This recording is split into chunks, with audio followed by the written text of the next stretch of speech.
আসসালামু আলাইকুম, সবাই কেমন আছেন? আশা করি সবাই ভালো আছে। তবে আমার এই তালের যে ছাগলগুলি ছিল গাভিন, এখান থেকে অনেকগুলি ছাগল বিক্রি করে ফেলছে। তার কারণ হলো এখন অনেক প্রচণ্ড গরম, আর এই গরমে বাচ্চা দিলে বাচ্চা টিকে না, বাচ্চা বেশিরভাগই মারা যায়। অনেক গরম পড়তেছে, জন্য গাভিন ছাগলগুলি সবাই বিক্রি করতেছে শুনতেছি। তো উনিও অনেকগুলি গাভিন ছাগল বিক্রি করে দিছে, এই জন্য অনেক ছাগল 35টার মতো ছিল, এখন 18-19টা আছে।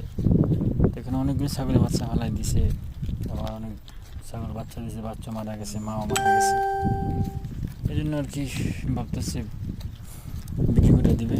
আর যেগুলো দুধের ছাগল উনি ওগুলিকে রেখে দিছে, আর যেগুলি গাভিন বা বাচ্চা দেওয়ার সময় আসছে ওগুলিকে নিয়ে নিয়ে বিক্রি করে ফেলতেছে। তো এখানে এই ছাগলটা খুবই অসুস্থ, এটা কোনো ওষুধ দেওয়া যায় না, তার কারণে সেখানে বাচ্চা কোনো ওষুধ দিলে হয়তো বাচ্চা ফালাই দিব, জন্য এটা এখানে দাঁড়িয়ে আছে। তো এই হলো ছাগলের খাবার। খাজুরও দেওয়া হয়েছে প্রচুর পরিমাণে, ছাগল খাজুর খায়।